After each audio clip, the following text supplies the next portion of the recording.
In March 2024, police shut down a small toy shop after discovering something disturbing about the dolls inside. According to an early forensic report, the material used to make them didn't appear to be plastic, rubber, or fabric. It appeared to be biological tissue. The shop had only existed for 4 days. The store opened on March 3rd in the old market district of a quiet town called Belmore. Locals said the building had been empty for almost 8 months. Then suddenly, overnight, a wooden sign appeared above the door. Handmade toys. No business license posted, no website, no brand name. Inside were shelves of dolls, stuffed animals, and small puppets. Everything looked handmade and unusually detailed. Customers said the toys felt strange. Not disturbing at first, just realistic. The dolls had tiny creases in their hands. The stuffed animals were stitched with thread so fine it looked almost surgical. One parent uploaded a short video online showing a doll she bought for her daughter.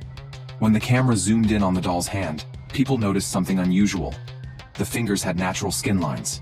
Even what looked like faint fingerprints. Most viewers assumed it was expensive silicone. Then on March 6th, a local doctor happened to walk past the store window. According to the police report, he stopped walking immediately. He stared at one of the toys for almost 30 seconds before entering the shop. 10 minutes later, he walked outside again. Witnesses say he looked pale, and he immediately called emergency services. By the time police arrived, the shop owner was gone. The store itself looked untouched. 16 toys remained on the shelves. Investigators began collecting small samples from the materials. That's when the forensic technician examining them under a microscope reportedly said something that made the room go silent. This texture looks like preserved biological tissue. But the strangest discovery came from the tags attached to every toy. They weren't brand labels.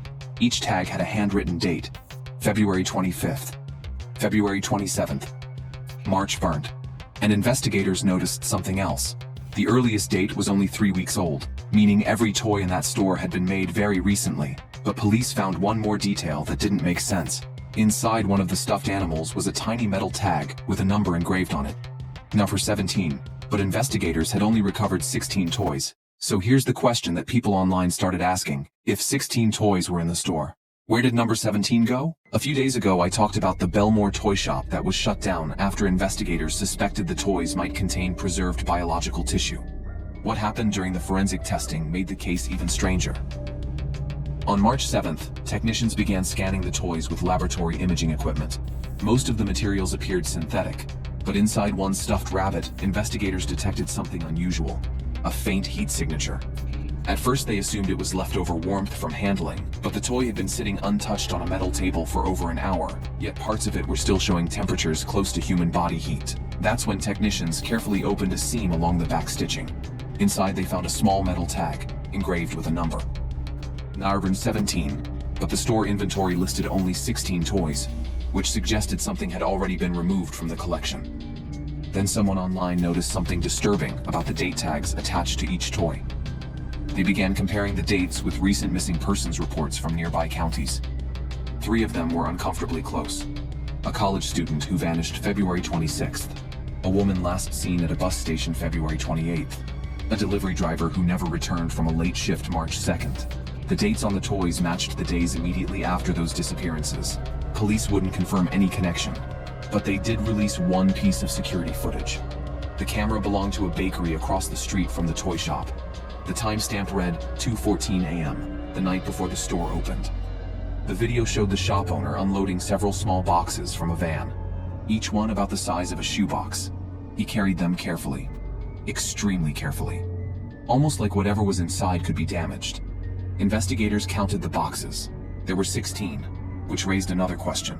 If 16 boxes arrived, and 16 toys were found in the store, then how did toy number 17 exist? Later that evening, a mother contacted police with another strange detail. Her daughter had purchased the stuffed rabbit from the shop before it closed. The girl claimed something unusual about the toy. She said sometimes the rabbit felt warm, even when it had been sitting alone on her bedroom shelf all day. Police collected the rabbit the next morning, but technicians made one more discovery inside the toy before sealing it as evidence. Hidden deep in the stuffing was a second metal piece, a tiny circular plate, stamped with a number sequence, 1720, which suggested something investigators hadn't considered yet. The toys weren't numbered to 17, they might be numbered to 20. So here's the question. Investigators quietly started asking, if 17 already existed, Where were 18, 19, and 20? This is part 3 of the Belmore toy shop investigation, the case where police found handmade toys that might contain preserved biological material. And this is where the pattern began to appear. By March 9th, detectives had traced the shop rental paperwork to a fake identity, but the handwriting matched a signature on a storage unit contract across town. The unit had been rented exactly 23 days earlier. Police opened it at 9:40 a.m. the next morning. Inside, they expected tools or crafting supplies. Instead, they found a workspace that looked more like a laboratory mixed with a sewing studio. There were tables, industrial sewing machines, boxes of stuffing material. But the most disturbing object in the room was mounted on the wall. A large corkboard, 17 photographs arranged in perfect rows. Each image showed a different person, walking through parking lots, standing at bus stops, leaving grocery stores. Ordinary people in ordinary places. Written across each photograph in red marker was a number. Number 1, number 4, number 11, number 16. The numbers matched the metal tags recovered from the toys, but one photograph looked different. It didn't have a number yet. Instead, someone had drawn a thick red circle around the person's face. Investigators zoomed in on the image and immediately recognized the location. The photograph had been taken directly across the street, from the Belmore toy shop. The timestamp printed in the corner read March 5th, just one day before the store was shut down. But investigators noticed another strange detail. In the corner of the corkboard were 3 empty spaces, each labeled with small sticky notes. 18 for 19, 20. Meaning whoever made those toys believed the sequence wasn't finished yet. And then detectives realized something unsettling. The person circled in the photograph hadn't been reported missing, at least not yet. But investigators still haven't publicly revealed that person's name, which raises an uncomfortable question. If the toys were numbered up to 20, was someone planning to finish the collection? By this point in the Belmore toy shop investigation, police had discovered 17 numbered toys, a storage unit filled with surveillance photos and evidence suggesting the collection was meant to reach 20. Then, a new piece of footage appeared, and investigators say it may show the shop owner the night before the store opened. The video came from a residential security camera 2 miles away. The timestamp read March 2nd, 1:58 a.m. The street was quiet, no cars passing, no pedestrians. Then a man walked into frame carrying a medium-sized box. Detectives believe this man is the same person seen unloading packages at the toy shop hours later, but he wasn't alone. About 10 seconds after he appeared, another figure entered the frame behind him, someone walking slowly, almost unsteadily. The man opened the back of a parked cargo van and placed the box inside. Then he turned toward the second person. What happened next made investigators uneasy. There was no struggle, no attempt to run. The man simply guided the person toward the van door, almost like helping a tired friend into a car. Then the vehicle drove away. Police traced the license plate. The van had been reported stolen 2 weeks earlier, but something else stood out in the footage. A faded sticker on the rear window. Investigators enhanced the video and identified the logo. It belonged to a medical transport company that shut down in 2018. Harrington Biostorage. The company used to specialize in transporting preserved biological materials between laboratories. When detectives checked old employee records, one name immediately stood out. A technician who had been fired for conducting unauthorized experiments.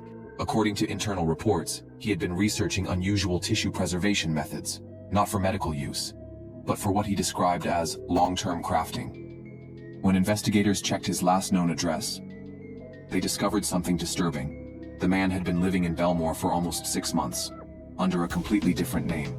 And when police searched his apartment the next morning, they discovered 3 new toys sitting on a shelf.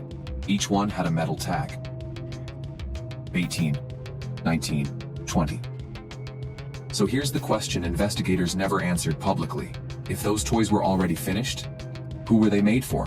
This is the final known update in the Belmore toy shop investigation, the case involving handmade toys that investigators believed were part of a disturbing preservation experiment. But the last discovery made the case even stranger. Inside the suspect's apartment, detectives found a notebook filled with careful handwritten entries. Every page described something called preservation through familiarity. The notes suggested biological tissue lasted longer when placed inside objects that people handled regularly. Objects that were touched, held, kept close, like toys.